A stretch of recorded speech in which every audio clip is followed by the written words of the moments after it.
Warning. The kiss came without warning, her hand at his jaw, her breath warm against his mouth, and Jareth Quellar, who had ruled the immortal court for 7 centuries and commanded armies that toppled kingdoms, stood frozen in the doorway like a boy who'd never been touched. 500 years. 500 years he'd been waiting for this exact moment without knowing it was coming, without believing anyone would ever reach past the carefully constructed walls he'd built around himself, without imagining that a mortal woman with oil-stained fingers and an impossible family craft would be the one to finally breach every defense he'd spent half a millennium perfecting.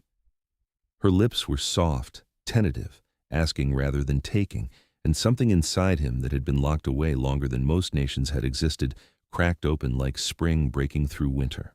Then she pulled back, her eyes wide with the realization of what she'd just done, her cheeks flushed with color that his own face would never again show, and he saw the apology forming on her lips before she could speak it. "Don't," he said, and his voice came out rough, unused to expressing anything real. "Don't you dare apologize." But to understand how they arrived at this doorway, how a human locksmith came to kiss a vampire king who hadn't allowed himself to be touched in 5 centuries, the story must rewind to 3 weeks earlier, to the night Clara Whitmore first set foot in Castle Ravencross with her leather toolkit and her impossible task.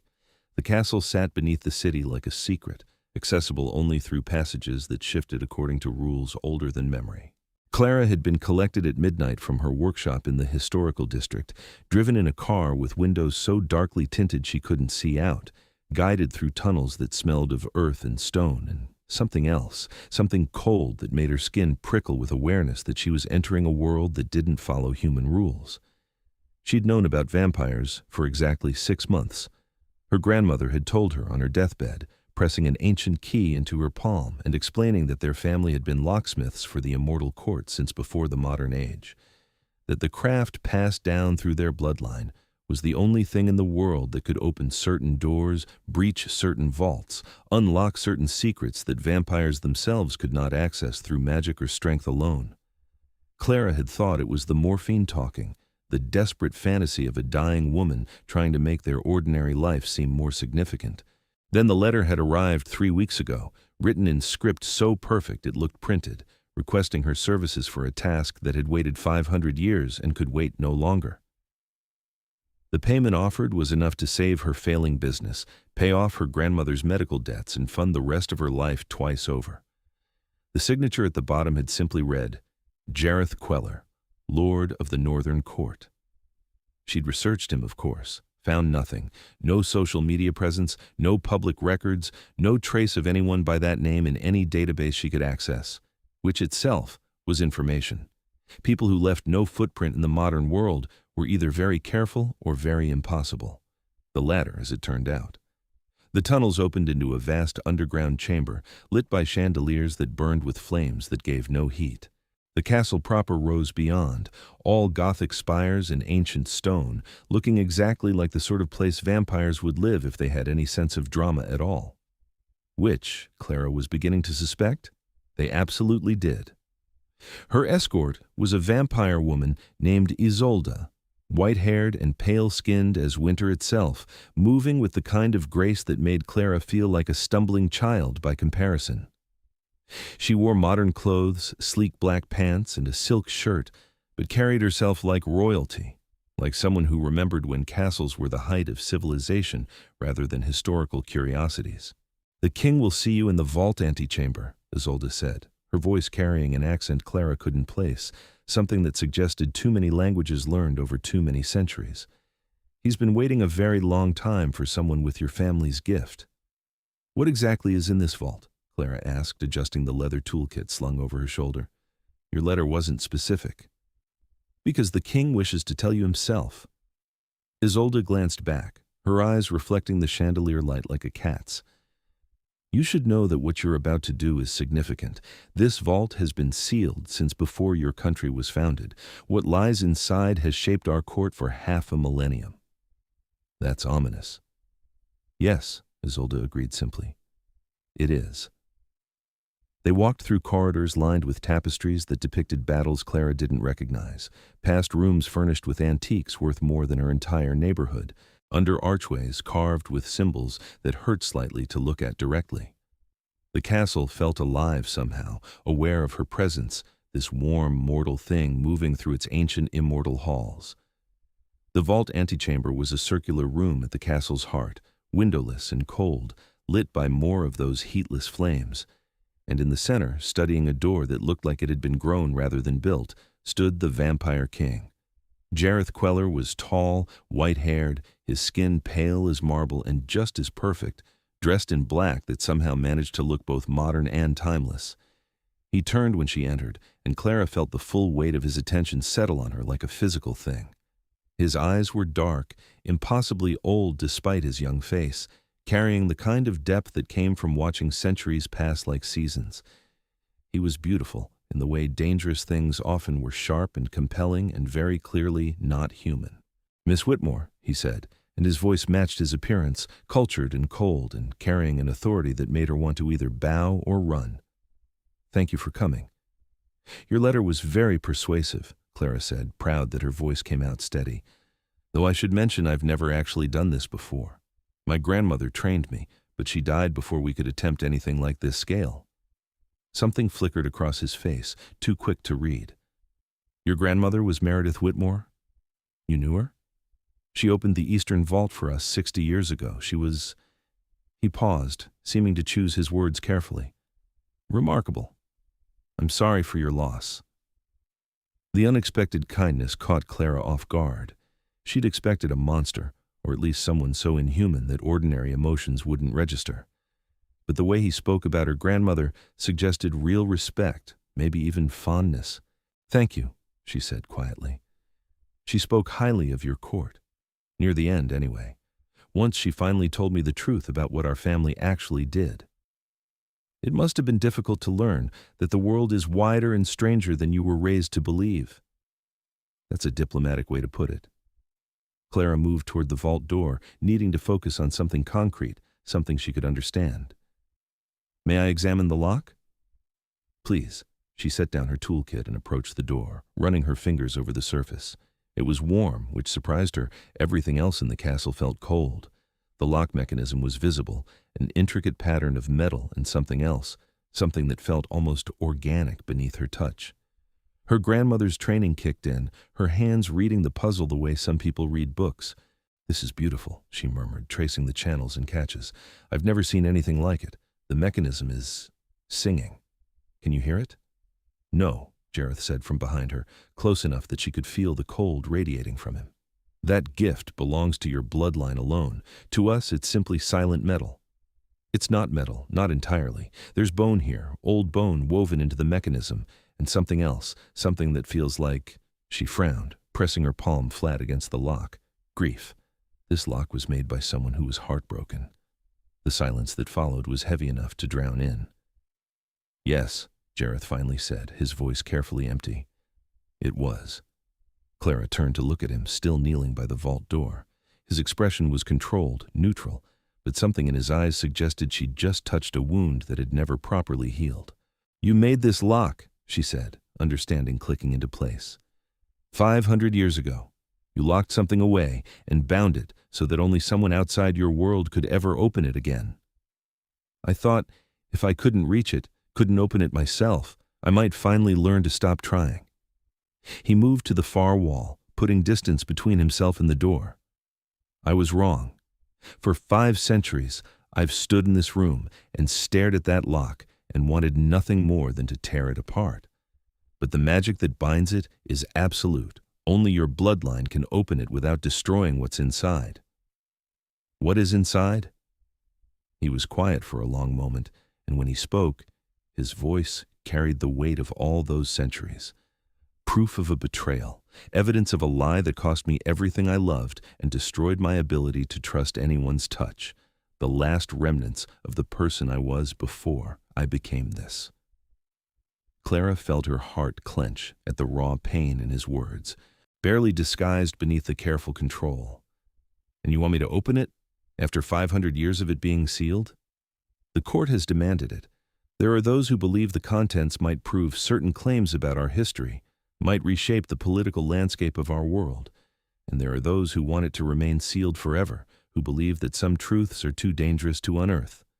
He met her eyes, and she saw something desperate there, something that didn't match the powerful Vampire King facade.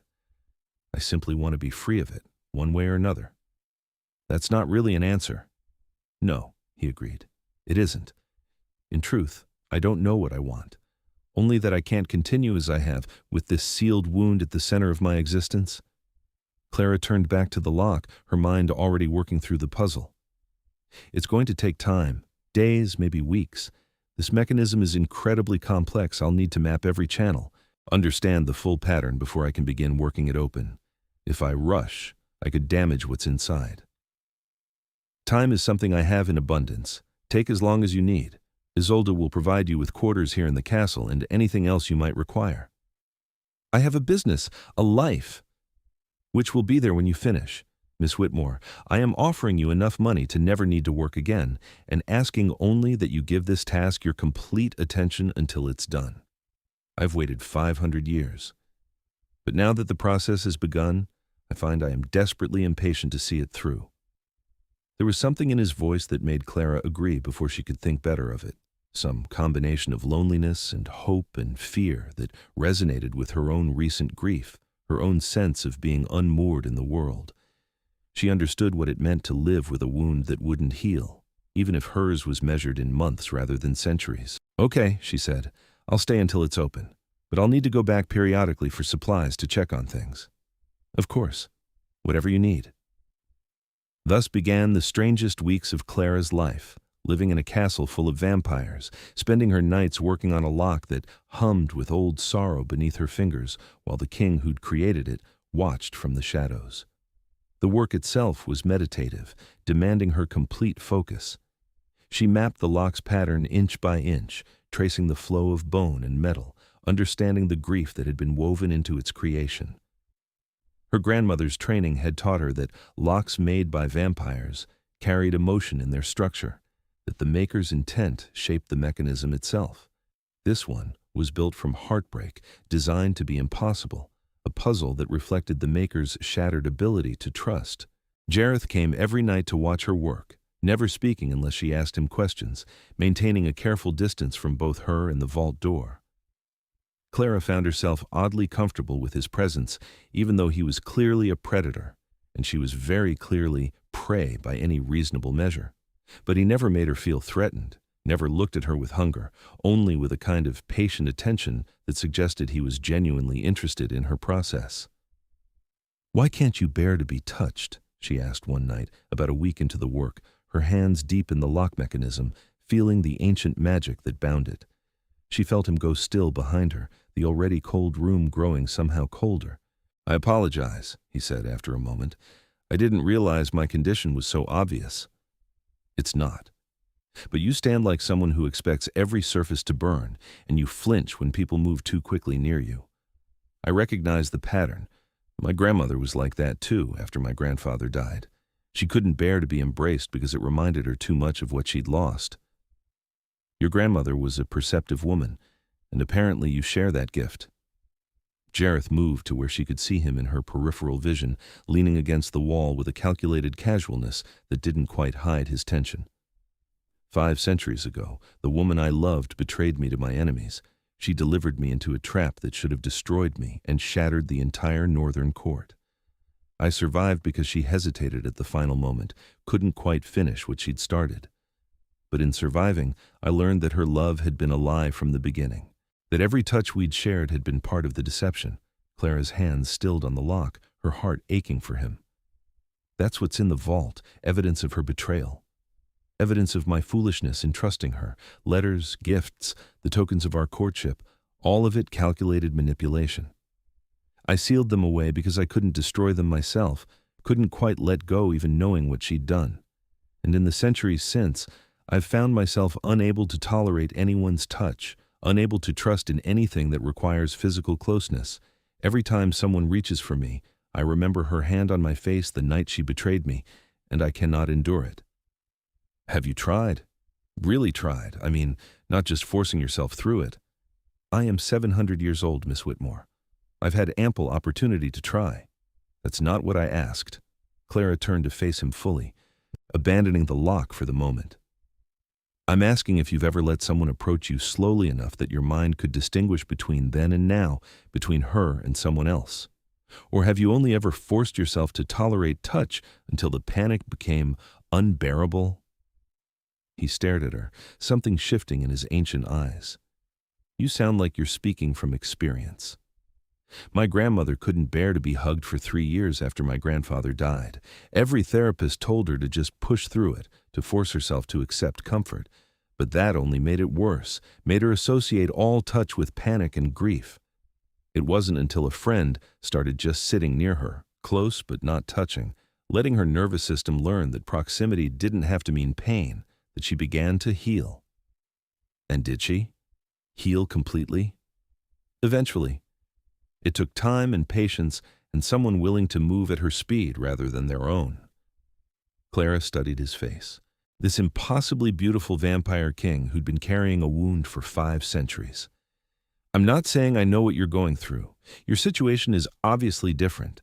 But the principle might be the same. Maybe you've been trying to force yourself past the trauma instead of letting yourself actually move through it." Jareth was quiet for a long time, his expression unreadable. Then, "You're remarkably bold, offering psychological advice to someone who could kill you before you could blink. Are you going to?" "No." "Then why would I be afraid?" Clara turned back to the lock, resuming her work. "Besides, you hired me to open something you sealed out of pain. That gives me some license to ask about the pain itself." She heard him make a sound that might have been a laugh, dry and surprised. "You're unlike anyone I've met in a very long time, Clara Whitmore. I'll take that as a compliment." It was meant as one. After that night, something shifted between them. Jareth still maintained his careful distance, but he began to talk more, to share stories of the centuries he'd lived, the world he'd watched change and evolve around him. Clara found herself looking forward to the hours they spent together in the vault antechamber, her hands working the lock while his voice painted pictures of history she'd only read about, made vivid by someone who'd actually been there. She learned that he'd been turned in the 13th century, a minor noble who'd caught the attention of an ancient vampire and been offered immortality as a gift.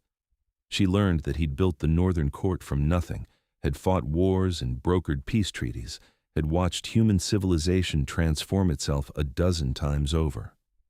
And she learned that beneath the cold, controlled exterior was someone capable of remarkable kindness, unexpected humor, and a loneliness so profound it made her own grief seem small by comparison. "Do you regret it?" she asked one night, 2 weeks into the work. "Becoming a vampire? Living this long?"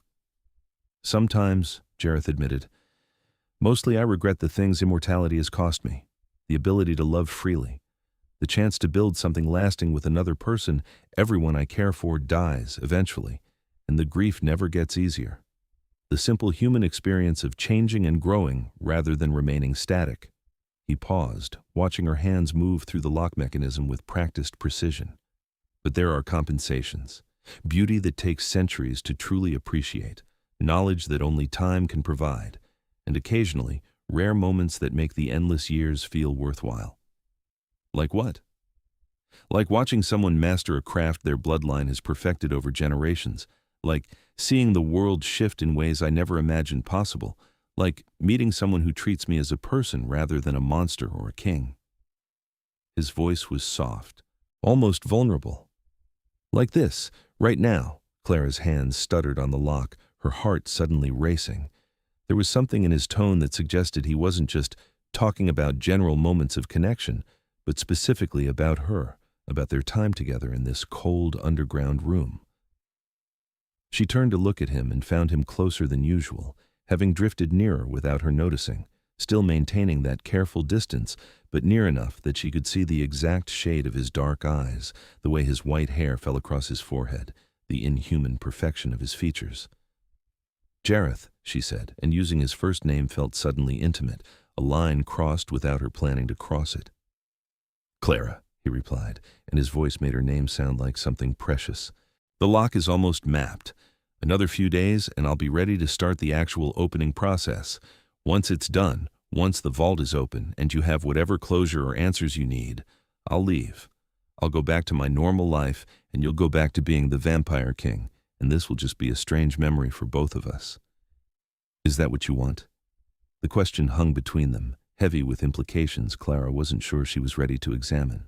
I don't know, she admitted. I like you. More than I expected to, more than is probably wise given that you're immortal and I'm not, and this whole situation has an expiration date built into it. But I also don't know what the alternative would be. You can't be touched, and I can't imagine trying to build something real with a person I could never hold. No, Jareth agreed quietly. Neither can I. But he didn't move away, and neither did she, and for a long moment they simply looked at each other, acknowledging the impossible thing growing between them, the connection that had no future, and yet refused to be ignored. Clara broke the moment first, turning back to the lock because it was easier than continuing to face the longing in his ancient eyes. I should finish the mapping tonight. The pattern is almost complete. Of course. He stayed while she worked closer than before, and Clara found herself acutely aware of his presence, the cold that radiated from him, the way he watched her hands move through the mechanism with something like wonder in his expression. When she finally finished, pulling her hands free and sitting back with a satisfied exhale, it was nearly dawn. It's done, she said. I understand the full pattern now. Tomorrow night I can begin the actual opening sequence. It'll take several hours, and I'll need complete silence to maintain focus, but barring any surprises, the vault should be opened by midnight. Jareth nodded slowly, his expression unreadable. 500 years, he murmured, and it comes down to a single night. Are you ready? Really ready, I mean. Once it's open, you can't unsee whatever's inside. I've been asking myself that question for centuries. I still don't have a good answer. He met her eyes and she saw fear there, real and raw. Will you stay? After it's open, will you stay while I face what's inside? Do you want me to? Very much, if you're willing. Clara nodded, her heart aching for him, for the vulnerability he was showing her. This impossibly powerful being who'd been carrying a wound for 5 centuries and was finally about to rip it open. I'll stay. Whatever you need. Thank you. He left before the sun rose, retreating to wherever vampires went during daylight hours, and Clara made her way to the guest quarters Isolde had prepared for her. She should have been exhausted. She'd worked through the entire night, but her mind was too full for sleep, too tangled up in thoughts of Jareth and the impossible connection between them and what would happen once the vault was finally open. She dozed fitfully through the day, waking in the late afternoon with a strange certainty that everything was about to change, that tonight would mark some fundamental shift in the trajectory of her life. She'd felt this way once before, the day her grandmother died, that sense of standing at a threshold between one version of herself and another. When night fell and she made her way back to the vault antechamber, she found not just Jareth waiting, but several other vampires she'd seen around the castle. Isolde was there, along with 2 male vampires who radiated authority nearly as strongly as Jareth himself. Court officials, she guessed, witnesses to ensure that whatever happened tonight was properly documented. Miss Whitmore, one of them said, his voice carrying an accent even older than Isolde's. I am Cassian, the court's historian. Whatever you find within this vault tonight, I will record it for our archives. No pressure then, Clara muttered, moving to the vault door and kneeling before the lock. She felt Jareth's presence behind her, that familiar cold, but also his tension, the way his entire being was focused on this moment. She wanted to reach back and touch him, to offer comfort, but knew he wouldn't be able to tolerate it. So instead, she simply said, I'm beginning now. This will take several hours. Try to stay calm. I have existed for 7 centuries, Clara. I believe I can manage my emotions for a few hours. Sure, she said, allowing herself a small smile despite the gravity of the moment. But just in case, try to remember that I'm on your side. She didn't wait for his response, instead pressing her hands into the lock mechanism and beginning the opening sequence. Her grandmother had taught her that locks like these required not just physical manipulation, but emotional resonance, that she had to match her own feelings to the emotions bound into the structure and guide them toward release rather than resistance. This lock was made of grief, so Clara let herself remember her own, the loss of her grandmother, the loneliness of the months since, the fear that she would never feel truly connected to anyone again. She let those feelings flow through her hands and into the mechanism, finding the matching resonance in the ancient magic, and slowly, carefully, began to coax the lock open. Hours passed. Her hands moved constantly, adjusting and readjusting, following the pattern she'd mapped but also responding to the lock's living response, the way it shifted and sang beneath her touch. The vampires watching remained perfectly still, silent as statues, but she could feel their attention like weight on her shoulders. Finally, near midnight, just as she'd predicted, something deep within the mechanism clicked and settled. The grief that had been woven through it released all at once, flooding out like water from a broken dam, and Clara gasped at the intensity of it, 500 years of heartbreak pouring through her nervous system in a single overwhelming wave. Then, hands were on her shoulders, cold and solid, pulling her back from the lock. "Clara, stop! You've done it! It's open!" Jareth's voice, rough with concern, and his hands on her shoulders, touching her despite his condition because she needed the support.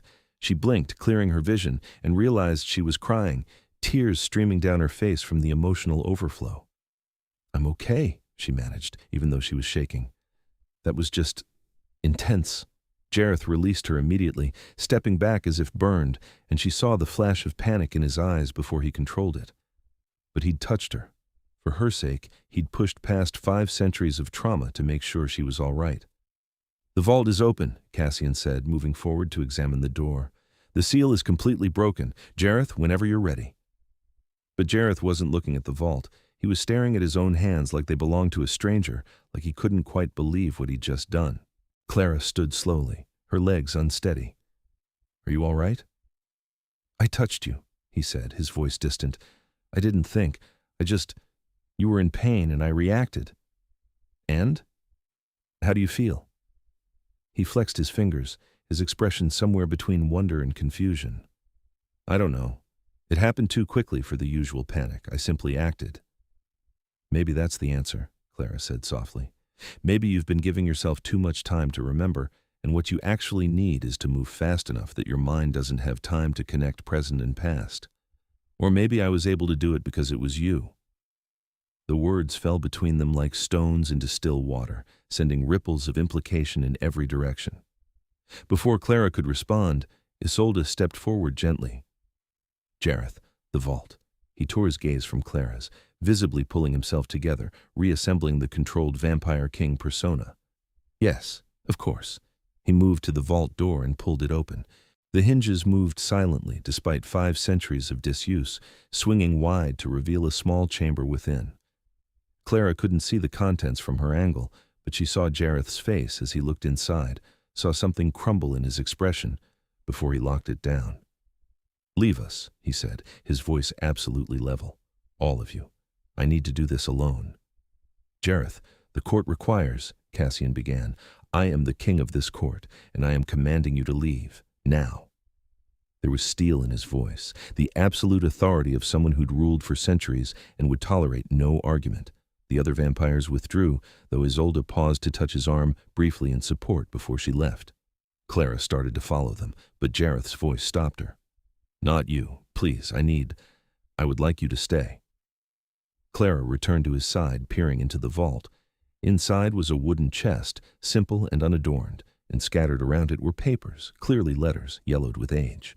Jareth reached in and picked one up, his hands perfectly steady even though Clara could see the tension in every line of his body. He read silently for a moment, then let out a breath that sounded like it had been held for centuries. "They're love letters," he said, his voice hollow. "But not the ones I thought. These are from me, to her. Every letter I wrote during our courtship, all returned together and—" He picked up another paper, this one in different handwriting. A note from her, explaining. Explaining what? That she never betrayed me at all. That the evidence I saw, the trap I walked into, all of it was fabricated by my enemies using her as an unwitting pawn. That she spent her last days trying to prove her innocence but was killed before she could reach me with the truth. His voice cracked slightly on the last word. She loved me. Truly. And I sealed away these letters, this proof of her innocence and my mistake, because I was too broken to face the possibility that I had abandoned her when she needed me most. Clara felt tears burning in her eyes again, but these were for him, for the realization that he'd spent 500 years believing a lie, torturing himself over a betrayal that had never actually happened. Jareth, I'm so sorry. I built my entire existence around that wound. Told myself I couldn't trust, couldn't love, couldn't bear to be touched because she'd broken something fundamental in me. But the truth is that I broke myself. She was innocent, and I condemned her in my heart without ever giving her a chance to defend herself. He set the letters down carefully, like they were precious, fragile things. 500 years of unnecessary suffering. 500 years of isolation and loneliness and fear, all because I was too much of a coward to face the truth. You weren't a coward. You were traumatized by what you thought had happened. There's a difference. Is there? He turned to face her fully, and the pain in his eyes was devastating. I sealed this vault because part of me knew. Somewhere deep inside, I knew she wouldn't have betrayed me, couldn't have, because what we had was real. But I couldn't face being wrong, couldn't face the guilt of having failed her, so I locked the truth away and spent 5 centuries hiding from it. Clara did the only thing she could think of. She stepped closer, moving slowly enough that he could retreat if he needed to, and said quietly, "You're facing it now. That's what matters. You're finally letting yourself see the truth, and yes, it hurts, but it also means you can stop punishing yourself for something that never actually happened. I don't know how to stop. This wound has defined me for so long. Without it, I don't know who I am. Then maybe it's time to find out." They stood there in the open vault, surrounded by 5 centuries of sealed grief, and Clara watched Jareth process the revelation that his entire understanding of himself was built on false foundations. She could see him struggling with it, trying to reconcile the person he'd believed himself to be with the truth that he'd been wrong, that he'd wasted half a millennium on a misunderstanding. "What do I do now?" he asked, and he sounded lost, this ancient, powerful being suddenly adrift. "You grieve properly. You let yourself mourn her, really mourn her, not as the woman who betrayed you, but as the person you loved who was taken from you too soon. And then, when you're ready, you start learning to live without the wound. I don't know if I can. I think you can. I think you're stronger than you believe." Clara took another small step closer, close enough now that she could feel the cold radiating from him. "And I think you proved that tonight, when you touched me without thinking, without letting the fear control you. The wound doesn't have to define you anymore, Jareth. You can choose something different." He looked down at her, something shifting in his expression, some of the devastation giving way to something else, something that looked almost like hope. "You've only known me for 3 weeks, he said softly. "How can you possibly see me so clearly? Because I'm not looking at the vampire king or the wounded immortal. I'm just seeing you. Jareth, the person who watches me work with fascination, who tells stories about history like he's sharing favorite memories, who cares so much that he sealed away his own heart rather than risk it being broken again." She swallowed hard, acknowledging the truth that had been building for weeks. "I see you, and I like what I see. Very much. Clara, I know this is impossible, that you're immortal and I'm not, that you can't bear to be touched, and I can't imagine building something real without physical closeness. I know all the reasons this can't work. But I also know that I've spent 3 weeks falling for you anyway, and watching you realize that you've been carrying unnecessary pain for 500 years makes me want to help you learn what it's like to live without it." Jareth raised one hand slowly, holding it in the space between them, not quite touching her, but close enough that she could feel the cold of his skin. "I want that," he whispered. "I want to learn, with you, but I don't know how." "We could try," Clara said, her heart hammering. "We could try what I suggested before, slow proximity, letting your nervous system learn that touch doesn't have to mean pain or betrayal. I don't know if it would work, but yes, yes, yes, I want to try. He closed his eyes briefly, as if gathering courage. "I want to be able to hold you, to touch you freely, to know what it feels like to connect with someone without fear controlling every moment. If there's even a chance that's possible, I have to try."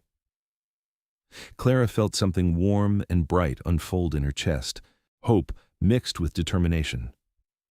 Okay, then we'll try. But it has to be at your pace, Jareth. No forcing, no pushing past your limits, just slow, patient progress. I've waited 500 years. I can be patient. They stood there for a moment longer, hands not quite touching, the open vault behind them releasing its centuries of sealed grief into the air. Then, Jareth stepped back, carefully, and said, I should deal with the court. They'll want to know what was found, what this means for our political situation. Of course. But after, would you meet me? In the eastern gardens, there's a courtyard that's sheltered from the sunrise. I'd like to talk more. About everything. About what happens next. I'll be there, Clara promised. She left him to gather the letters, to prepare himself for whatever court politics awaited, and made her way through the castle to the eastern gardens. The courtyard he'd mentioned was beautiful, overgrown with night-blooming flowers that filled the air with sweetness, surrounded by walls high enough to block the rising sun. She sat on a stone bench and waited, processing everything that had happened, everything that had been said. 3 weeks ago, she'd been a struggling locksmith with no real understanding of the world's true nature. Now, she was sitting in a vampire castle, having just helped an immortal king unlock the truth about his deepest wound, and somehow in the process, she'd fallen completely in love with him. It was insane. It was impossible, and yet it felt more real than anything else in her life. Jareth appeared as the sky was just beginning to lighten, moving with that inhuman grace through the garden paths. He'd changed clothes, traded the formal black for something simpler, and in the pre-dawn light he looked younger, less like a king and more like a person. The court is satisfied, he said, settling onto the bench a careful distance from her. The letters prove that the old accusations against the Eastern Territories were false, that the betrayal was manufactured by a faction that no longer exists. Politically, it's a significant revelation, but nothing that will destabilize the current power structure. And personally, I am free. He said it like he was testing the words, seeing how they felt. The wound I've carried for 500 years was based on a lie. Alara loved me truly, and I failed her by believing otherwise. I cannot change that. I cannot bring her back or undo the centuries of grief, but I can finally let myself grieve properly and then move forward. If I can learn how. Clara shifted slightly closer on the bench, reducing the distance between them by inches. I meant what I said. I want to help, if you'll let me. I would like that. Very much. He studied her face, his expression soft. You should know that what you're offering to take on is significant. My condition, this inability to tolerate touch, is deeply ingrained. It may take months or years to overcome, if it can be overcome at all. I'm aware. And you would still be willing to try. To spend your time helping an immortal creature learn to be held with no guarantee of success? Yes. Why? Clara took a breath, then spoke the truth that had been growing in her heart for weeks. Because I've fallen in love with you. Because watching you come alive when you talk about things you're passionate about makes my whole day brighter. Because your vulnerability doesn't make you weak. It makes you real. And I want to know all of you, not just the carefully controlled king you show the world. And because I think you deserve to know what it's like to be touched with love rather than manipulation, and I would very much like to be the person who teaches you that. Jareth went perfectly still, but his dark eyes wide with something that looked like wonder. You love me? I do. I know it's fast and probably inadvisable and definitely complicated, but yes, I love you. I didn't think... He stopped, swallowed, started again. I didn't think I would ever hear those words again. Didn't think I would ever want to, because wanting them meant risking everything. But Clara, I find that I want them very much, and I want to be able to say them back and mean them fully, without reservation or fear. Do you? Mean them? I'm falling in love with you, he said quietly. Perhaps I have been since the first night, watching you work on that lock with such focus and skill. Perhaps it was when you started asking me questions no one had asked in centuries. Or perhaps it was tonight when you stayed while I faced my deepest fear and offered me hope instead of judgment. I don't know when it began, only that it's true. I am falling in love with you, Clara Whitmore. and I am terrified and exhilarated in equal measure." Clara felt tears prick her eyes, happy ones this time. "Then we'll learn together how to navigate this, how to build something real despite all the obstacles. We'll take it slow and be patient with the process." "Slow," Jareth agreed. He held out his hand, palm up, in the space between them. "Could we start now? I'd like to try." Clara looked at his offered hand, understanding what he was asking. Slowly, giving him time to retreat if needed, she extended her own hand and placed it carefully over his. Their palms touched, her warm skin against his cold, and she felt him tense, saw his eyes close as he fought against whatever instinct was screaming at him to pull away. "Breathe," she said softly. "I'm not her. This isn't then. This is me, Clara, in the garden, and all I'm doing is holding your hand." His fingers curled slowly around hers, tentative but deliberate, and when he opened his eyes, they were bright with unshed tears. "I'm touching you," he whispered. "I'm holding your hand and it doesn't hurt." "No," Clara agreed, her heart full. "It doesn't hurt." They sat like that as the sun rose, hands clasped, learning the shape of each other's touch, and Clara felt the moment when his tension finally eased, when his grip became confident rather than fearful.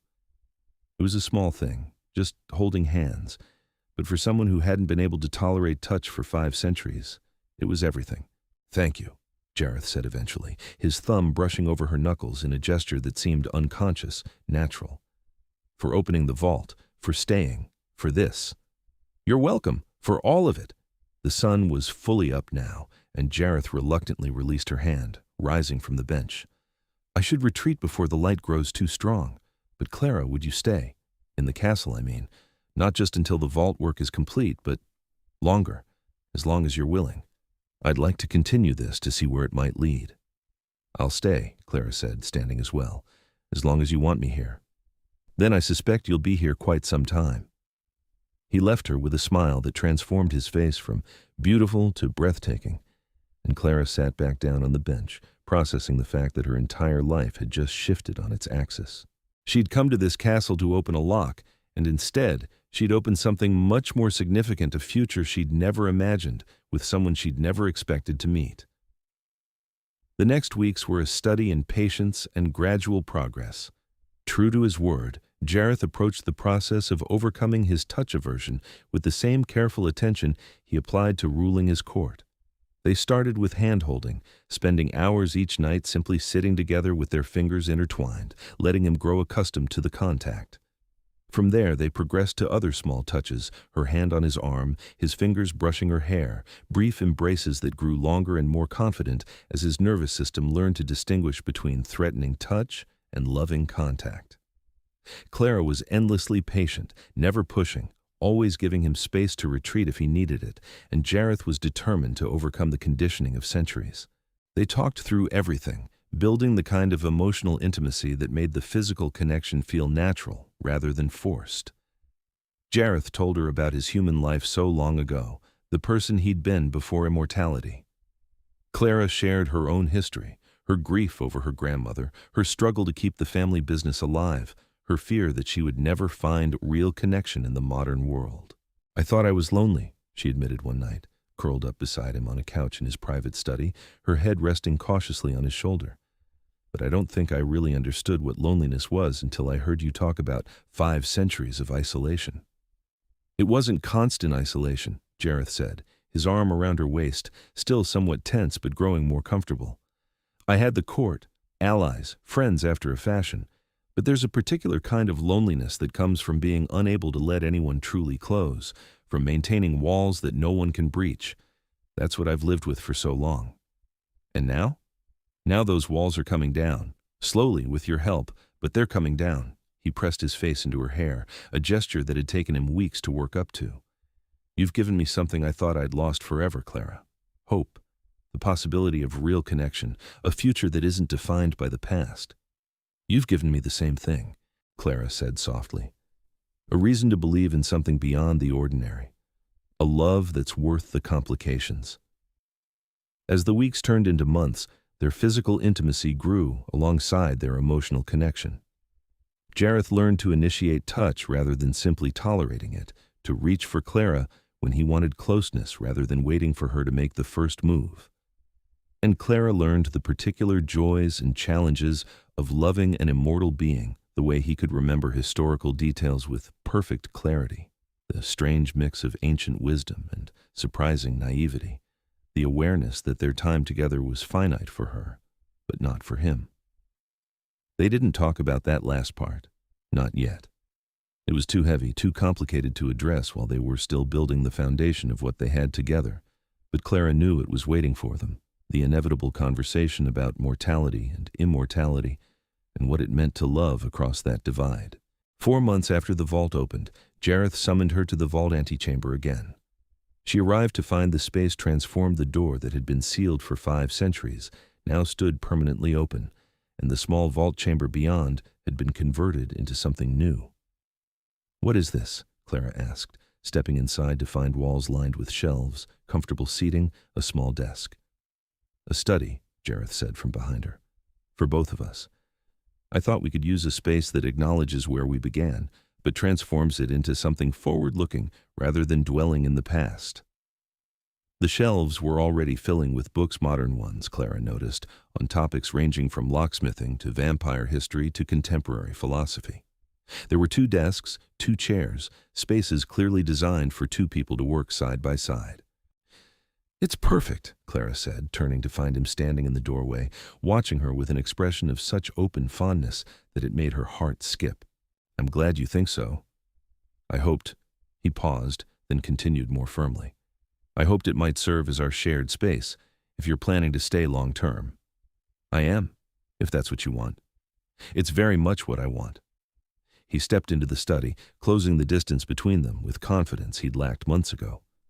"Clara, these past 4 months have been the happiest I've experienced in 5 centuries. You've helped me reclaim parts of myself I thought were lost forever. And I find that I can't imagine my future without you in it."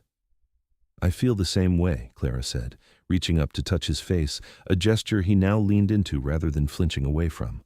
"I love you, Jareth, completely." "I love you too," he said, and the words came easily now, without the fear and hesitation that had colored them in the beginning.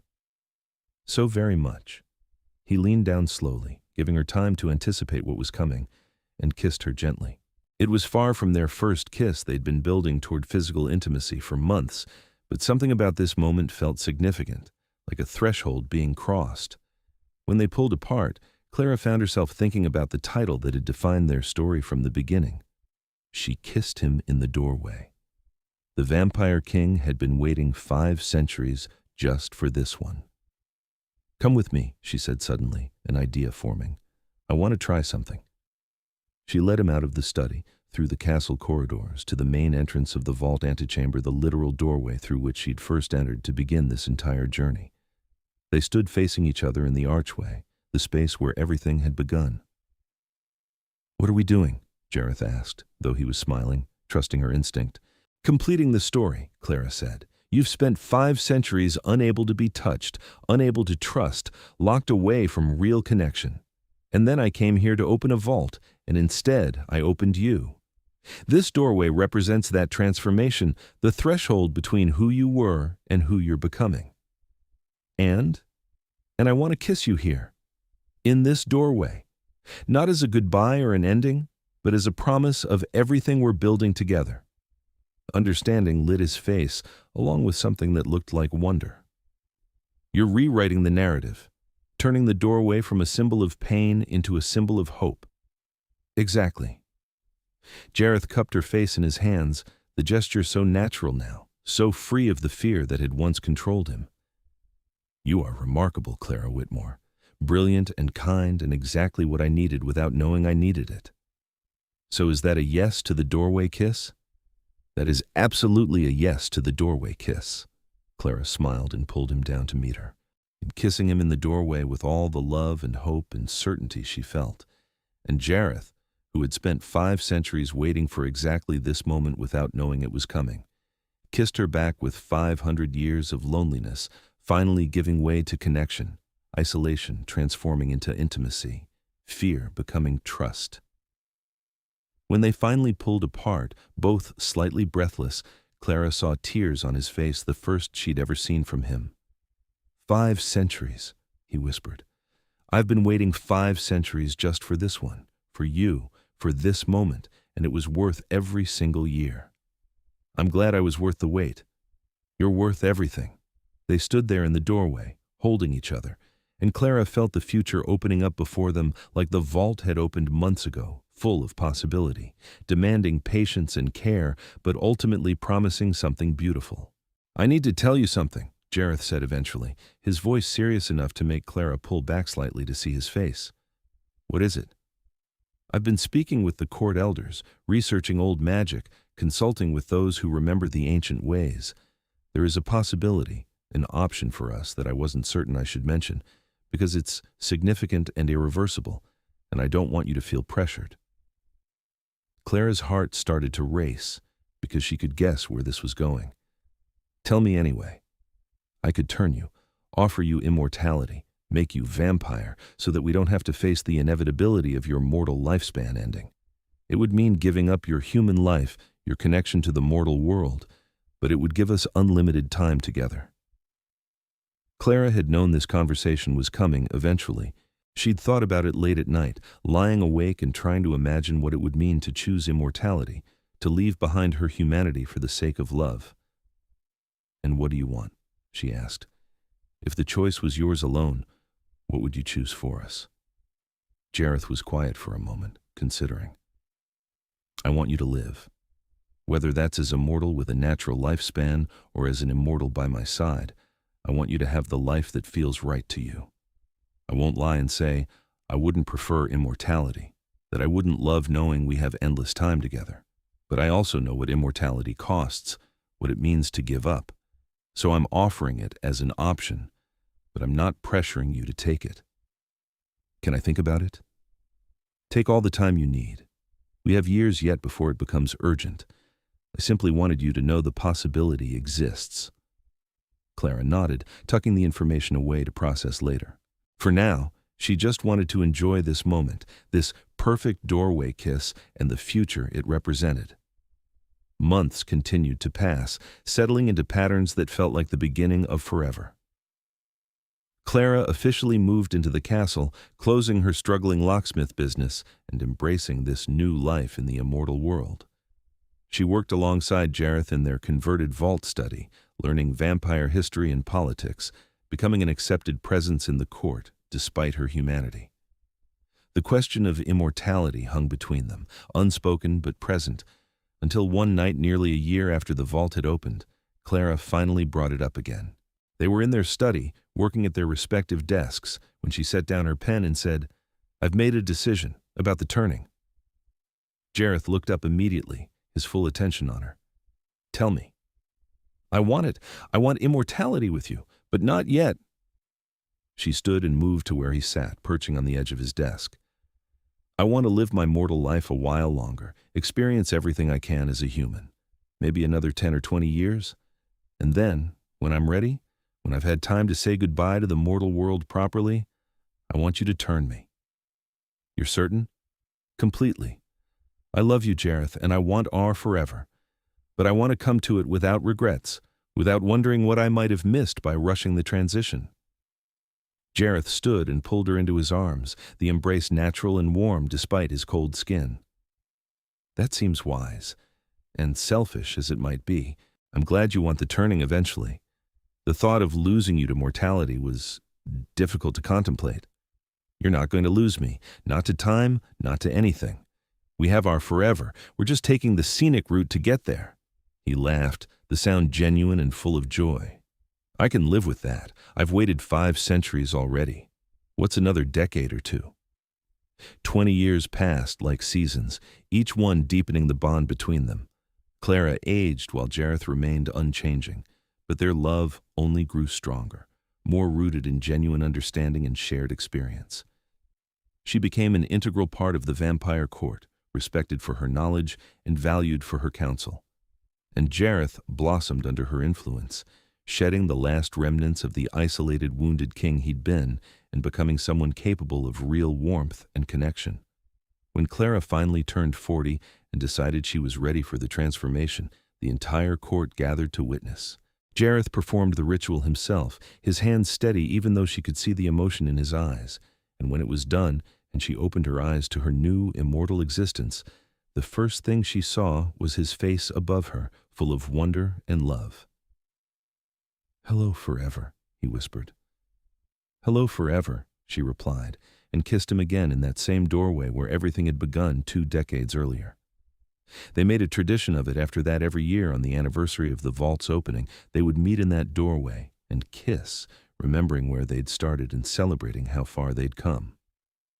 The study became their sanctuary, the space where they worked and talked and built their shared life. The court flourished under Jareth's leadership, made more effective by Clara's influence and the happiness that had transformed him from a cold, distant ruler into someone capable of genuine compassion. Centuries passed, empires rose and fell, the world changed in ways Clara could never have imagined when she was human. But through it all, they remained constant, Jareth and Clara, the vampire king and his immortal queen, bound together by a love that had started with a sealed vault and a doorway kiss and grown into something that would last for all eternity. They never forgot Alara, the woman whose tragic death had shaped Jareth for so long. Her letters remained in their study, a reminder of the cost of misunderstanding and the importance of facing truth even when it hurt. But they transformed that pain into something beautiful, building a love that honored her memory by being everything she and Jareth had never gotten the chance to experience. "Do you ever regret it?" Clara asked one night, several centuries into their immortal life together, lying beside him in the darkness of their chambers. "The turning, I mean. The fact that I'm immortal now and will never get to have a normal mortal life." "Never," Jareth said firmly, pulling her closer. "You've given me everything I thought I'd lost forever. Love without fear, touch without pain, a future I can actually look forward to rather than just enduring.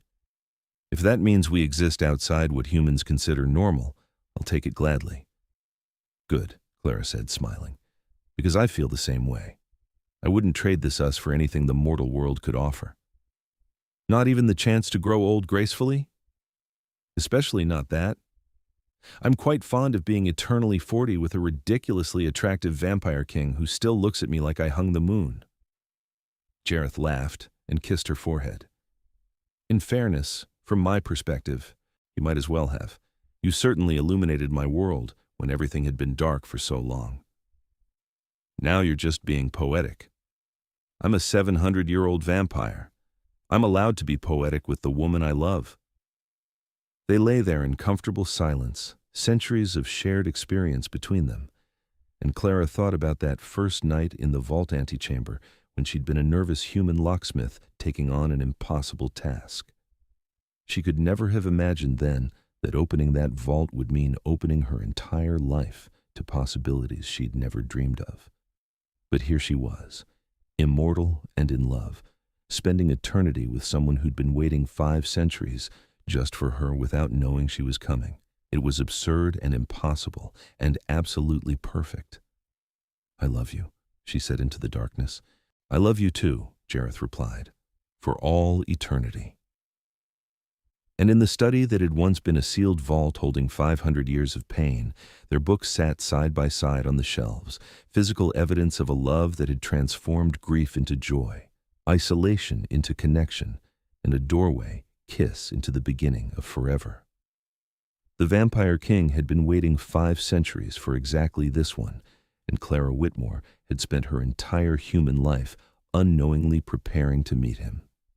Together, they'd built something that would outlast kingdoms, survive the collapse of civilizations, and endure until the stars themselves burned out a love story that started with a lock and a doorway and a kiss, and would never, ever end.